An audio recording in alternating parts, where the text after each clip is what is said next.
Qu'est-ce qu'un stop loss? Alors, vous avez certainement déjà entendu parler de ce mot magique stop loss.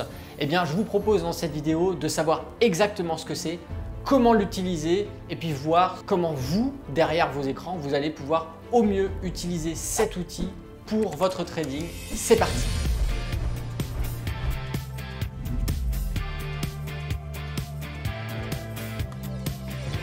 Bonjour à tous, c'est Alexandre, le trader indépendant. Dans cette vidéo, on va aborder le stop loss, voir exactement qu'est-ce que c'est et comment l'utiliser. Avant d'aller plus loin, bien évidemment, n'oubliez pas de mettre un petit pouce, de vous abonner à la chaîne en activant la cloche. Et je vous laisse mettre votre plus beau commentaire sous cette vidéo. Donc déjà, en premier point, qu'est-ce que c'est qu'un stop loss? Il s'agit tout simplement d'un ordre de clôture automatique de votre position de trading. Que vous fassiez une position à l'achat ou une position en vente à découvert, vous allez pouvoir utiliser le stop loss qui est un ordre automatique qui va clôturer automatiquement votre position en fonction de la perte que vous aurez programmée sur stop loss. C'est-à-dire que vous allez décider de perdre un montant maximum, soit en pourcentage, soit en montant financier. Donc vous allez peut-être vous autoriser à perdre 200 ou 300 euros sur cette position. Ce qui veut dire que quand votre position arrivera à un tel montant de perte, elle se clôturera automatiquement. Alors c'est un outil qui est essentiel pour protéger le trader. Bien évidemment, en bourse, vous savez, il existe deux façons d'y intervenir, soit par l'investissement long terme, soit par le trading. Bien évidemment, l'investisseur long terme n'utilisera pas de stop loss, on se basera sur une fonctionnalité et sur des principes stratégiques qui sont complètement différents. Mais le trader va donc être soumis à beaucoup de volatilité. Pour se protéger de cette volatilité et éviter de voir son compte vite partir, surtout s'il utilise des effets de levier, le stop loss est obligatoire. Bien évidemment, aujourd'hui, le stop loss est devenu monnaie courante et que vous utilisiez TradingView, ProRealTime ou tout autre logiciel qui est propre à votre courtier, normalement, il propose cette fonctionnalité. Il faut savoir aussi qu'en Europe, cette fonctionnalité est obligatoire. Le compte d'un particulier ne doit pas pouvoir perdre plus que ce qu'il possède. Donc déjà, à partir de ce moment-là, les positions se coupent automatiquement et bien souvent, ces courtiers vont vous proposer des stop loss, même des stop loss garantis. Je vous ferai une petite vidéo pour savoir la différence exactement entre le stop loss et le stop loss garanti. Vous inquiétez pas, mais grosso modo, c'est exactement la même chose, ça a la même fonctionnalité. Alors, il existe trois type de stop loss et je suis sûr que le dernier, vous ne le connaissez pas du tout. Le premier stop loss qu'on va rencontrer, c'est le stop loss fixe. C'est-à-dire que vous allez le positionner sur votre graphique à un niveau de prix prédéterminé et vous allez lui dire « Ok, dès qu'on arrive à cet endroit-là, soit je clôture toute la position, soit je clôture un certain nombre de contrats, un certain nombre d'actions, etc. » C'est vous qui décidez comment vous voulez le paramétrer. Et ce qui va se passer ici, c'est que vous allez avoir vos graphiques qui vont monter, descendre. Et puis à un moment donné, si ça vous fait faire trop de pertes et que ça touche le stop loss, ça va soit fermer la position dans sa totalité ou partiellement en fonction de ce que vous aurez paramétré. Le deuxième type de stop loss que l'on va retrouver, c'est le stop loss suiveur. Alors c'est un stop loss qui est un peu particulier puisque vous allez pouvoir lui programmer un écart et à chaque fois, par exemple, dans le cadre d'un achat, vous êtes trader, vous faites un achat, vous positionnez juste en dessous de vous un stop loss suiveur, et à chaque fois que votre graphique va prendre de la valeur et donc va grimper, le stop loss, lui, va monter également avec le prix. Cependant, si le prix redescend, le stop loss, lui, ne redescendra pas, il restera fixe. C'est-à-dire qu'il ne pourra que progresser dans le sens de votre position. Et si jamais votre position repart dans le sens inverse et touche le stop loss, ça clôture. Alors là, l'avantage ici, c'est que ça peut vous protéger comme un stop loss classique, bien évidemment, pour aller à votre perte maximum que vous vous autorisez par position, par exemple, mais également pouvoir profiter d'un grand mouvement haussier qui serait explosif et vous ne savez pas jusqu'à où il va aller. Donc, pour pouvoir en profiter au maximum, on met un stop loss suiveur, ça monte, ça monte, ça monte, ça monte. Et au moment où ce mouvement haussier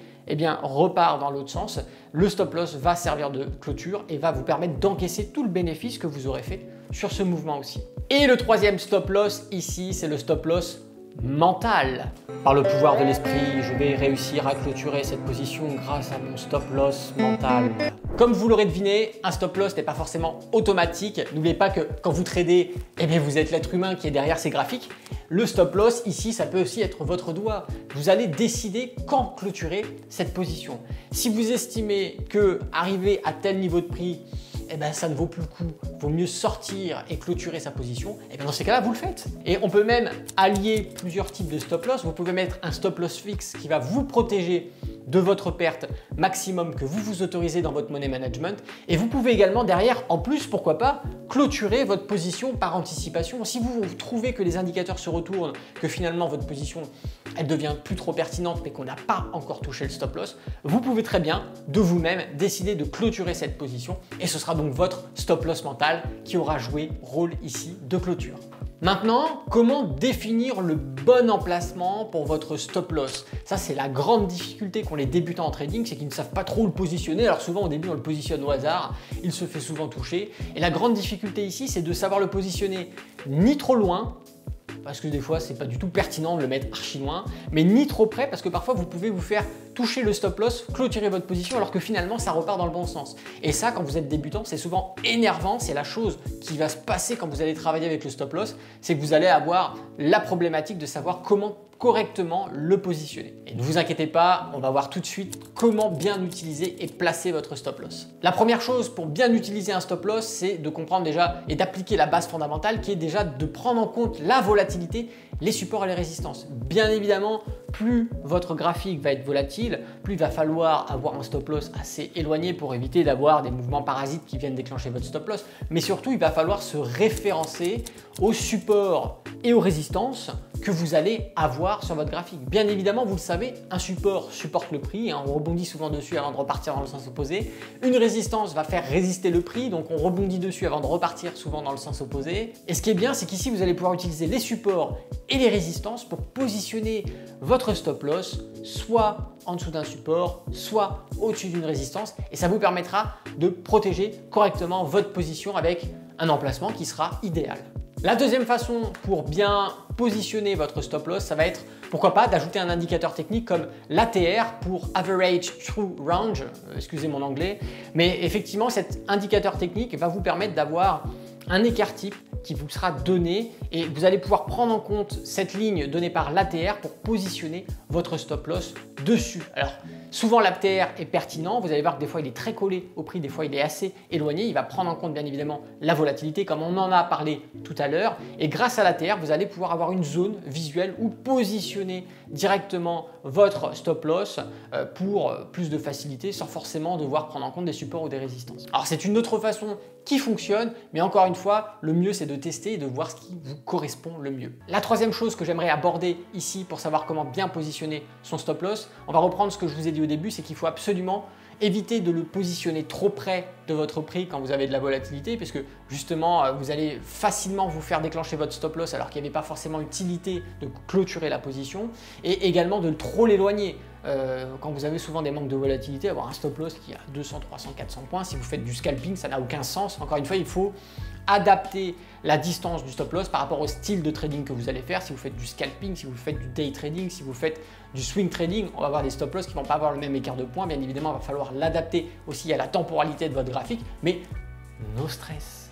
Ça va venir avec le temps. En tout cas, il va falloir travailler le stop loss car c'est ce qui va vraiment être un élément déterminant dans le respect de votre money management. Allez, petit cadeau, je vais vous donner une stratégie ici pour correctement utiliser votre stop loss. Et comme on l'a dit tout à l'heure, la première chose, ça va être d'installer l'ATR, l'Average True Range, cet indicateur technique directement sur vos graphiques. Et vous allez, grâce à cette ligne, pouvoir avoir déjà une idée d'où positionner votre stop loss. Maintenant, vous avez installé votre ATR, vous avez un signal d'achat donné par votre stratégie, vous achetez, ça y est, vous venez d'ouvrir votre trade avec la stratégie qu'on est en train de voir. Donc vous positionnez votre stop loss sur l'ATR ou un petit peu en dessous pour éviter les fausses touches et ça y est, votre position démarre, vous avez votre graphique qui grimpe.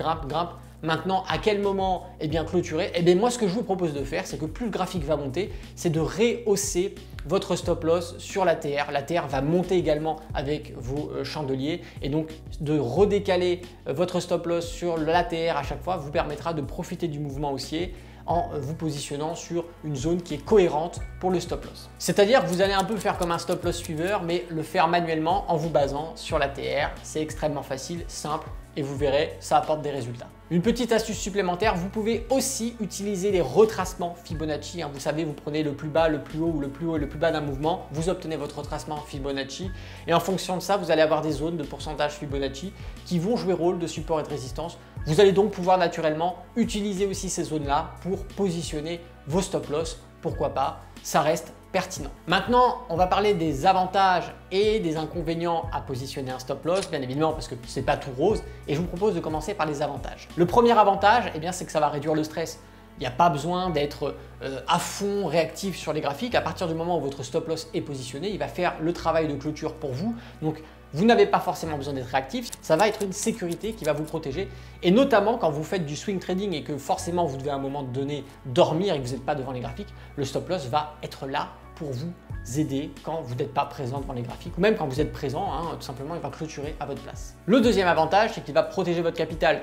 Comme on l'a dit, le money management, c'est vraiment une chose obligatoire à mettre en place pour pouvoir être rentable en trading. Si vous n'avez pas de money management, n'espérez même pas être rentable, vous allez faire du casino et rien d'autre, ça va être complètement du hasard. Et donc, le stop loss va ici protéger votre capital et faire en sorte que vous allez respecter ce money management en positionnant correctement vos stop loss sur des niveaux de prix pertinents, en respectant la perte maximum que vous vous êtes donné sur chacune des positions que vous allez prendre. Et le troisième avantage, c'est que ça va limiter les pertes. Encore une fois, ça perd, vous avez atteint votre perte maximum, vous ne perdrez pas plus, le stop loss a été là pour vous sauver. Maintenant, les désavantages, forcément il y en a. Eh bien, le premier que l'on va retrouver ici, c'est que vous allez parfois avoir le stop loss qui va clôturer votre position alors qu'il n'y avait pas forcément de nécessité. Quand vous êtes sur un graphique avec parfois des mouvements qui vont venir parasiter le graphique, vous allez avoir beaucoup de volatilité, il se peut que le graphique bouge beaucoup, va toucher votre stop loss pour finalement vous donner raison et repartir dans le bon sens, mais trop tard, votre position a été clôturée, vous n'empocherez pas les gains que vous auriez espéré. Donc parfois le stop loss, effectivement,